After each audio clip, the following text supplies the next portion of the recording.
പേരെന്താ? ഏത് ക്ലാസ്സിലാ പഠിക്കുന്നേ? 3 start 1 അപ്പുറം 2 ഇപ്പുറം. മൂന്നാമത്തെ സ്റ്റെപ്പ് ഓർമ്മയുണ്ടോ? ഒരു കാലിൽ എത്ര ചവിട്ടായിരുന്നു? Very good. 1 2 3 അപ്പുറം. അപ്പോ മിൻഹ 3 സ്റ്റെപ്പ് വരെ പഠിച്ചു. ഇങ്ങനെ കുത്തി വെച്ചേ. ദാ ഇങ്ങനെ വെക്കണം കാല് കുത്തി. 2 very good. Start back side back side. കൊള്ളാവോ? ഏറ്റവും ഇഷ്ടമുള്ള സ്റ്റെപ്പ് ഏതാ? ഇത് നമ്മുടെ മിൻഹാനി മോളാണ്. മോള് വന്നിട്ട് ഇപ്പൊ കുറച്ച് ക്ലാസ്സേ ആവൂ. LKG പഠിക്കുവാണ്. വലിയ ക്ലാസ്സിലൊക്കെ ആയല്ലേ ഇപ്പൊ. വലിയ ക്ലാസ്സിലൊക്കെ ആയി. ഉമ്മ വരട്ടെ. നമസ്കാരം കൂട്ടുകാരെ, ശാലീന ടീച്ചറിന്റെ നിത്യതി നൃത്തനാട്യ കലാലയിലേക്ക് നിങ്ങൾക്ക് ഏവർക്കും സ്വാഗതം. പുതിയൊരു തലമുറയെ സൃഷ്ടിച്ചെടുക്കുന്നതിൽ ഏറ്റവും വലിയൊരു പങ്ക് വഹിക്കുന്നത് ശരിക്കും നല്ല അധ്യാപകരാണ്, അല്ലേ കൂട്ടുകാരെ? അപ്പോൾ അങ്ങനെയുള്ള അധ്യാപകരെ സൃഷ്ടിച്ചെടുക്കുന്നതും വളരെ ശ്രദ്ധിച്ചു വേണം.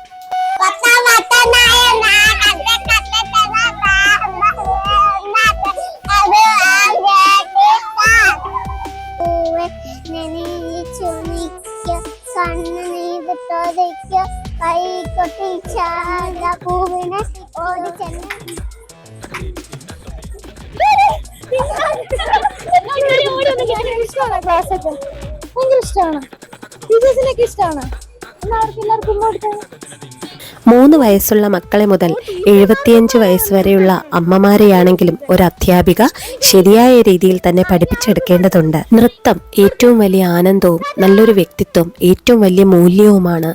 ഇവ രണ്ടും നമ്മുടെ മക്കൾക്ക് ഉണ്ടാക്കിയെടുക്കുവാനായി നിത്യതയിലെ അധ്യാപകർ എപ്പോഴും ശ്രമിക്കുന്നു. ചട്ടം വേണ്ടടുത്ത ചട്ടവും കുസൃതി വരേണ്ടടുത്ത കുസൃതിയും തന്നെ വരേണ്ടതുണ്ട്.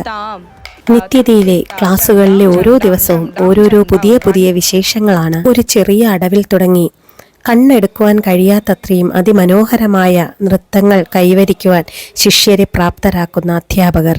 ചിലർ അത് മറന്നേക്കാം, ചിലർ വളരെ നന്ദിപൂർവ്വം അത് സ്മരിച്ചേക്കാം. എന്തു തന്നെയായാലും നമ്മുടെ കർത്തവ്യമാണ് നമ്മുടെ ധർമ്മം. ഏതാണ്ട് 35-40 ഇനങ്ങളിലുള്ള വ്യായാമക്രമങ്ങൾ നൃത്തത്തിൽ എപ്പോഴും ഉൾപ്പെടുത്താറുണ്ട്. ഭാരത നടനത്തിന് അത് വളരെ ആവശ്യവുമാണ്. എന്നാൽ നമ്മുടെ ശരീരത്തിൻ്റെ ശാരീരികമായ പല അവസ്ഥകളെയും ആസ്പദമാക്കിയാണ് ഇവയുടെ എല്ലാം പഠനം നൽകുന്നത്. കൂട്ടുകാരെ, നിങ്ങൾക്ക് എല്ലാവർക്കും അറിയാലോ നമ്മുടെ പവർഫുൾ ഡാൻസിൻ്റെ രീതി. അതിലെ ഏറ്റവും പ്രധാനമായതാണ് സ്പ്ലിറ്റ് ചെയ്യുന്ന രീതി. നമ്മുടെ കുട്ടികളെല്ലാം അത് ചെയ്യാനുള്ള കഠിന യത്നത്തിലാണ്. കണ്ടില്ലേ മിൻഹ മോള് സ്പ്ലിറ്റ് ചെയ്യുന്നത്?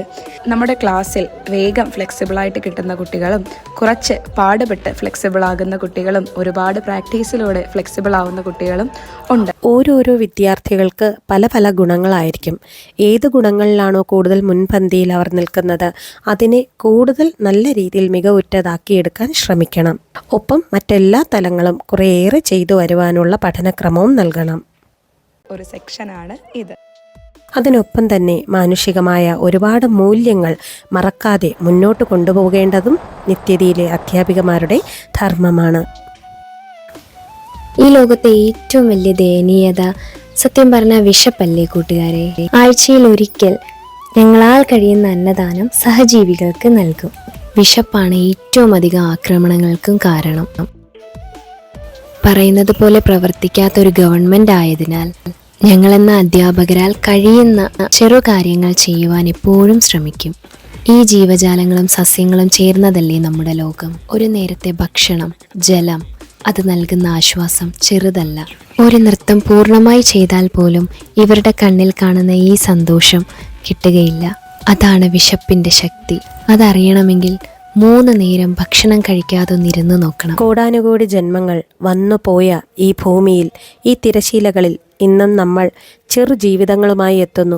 ആവശ്യമില്ലാത്ത ചിന്തകൾ, ആവശ്യമില്ലാത്ത വാഗ്വാദങ്ങൾ എല്ലാത്തിലും കഴിഞ്ഞ് ഒടുവിൽ ജീവൻ അവസാനിക്കുമ്പോൾ ഒന്നും നേടാത്ത ഒരനുഭൂതി. അതിൽ നിന്നും മാറി ചിന്തിക്കേണ്ട ഒരുപാട് മനുഷ്യർ ഉണ്ടാകേണ്ട സമയം കഴിഞ്ഞു. പ്രത്യേകിച്ചും നമ്മുടെ പുതുതലമുറയെങ്കിലും അങ്ങനെയായി വരണം. ഒരുപാട് അധികം കഴിയില്ലെങ്കിലും കുറേയേറെ അത്തരത്തിലുള്ള മാനുഷിക മൂല്യമുള്ള മനുഷ്യരെ സൃഷ്ടിക്കുവാൻ നിത്യതിക്ക് കഴിയും എന്ന് വിശ്വസിക്കുന്നു. നിത്യതയിലെ ഓരോ മക്കളും ഞങ്ങൾക്ക് ഏറ്റവും പ്രാധാന്യമുള്ളവരാണ്. അവർ നിത്യതയുടെ അംശമാണ്.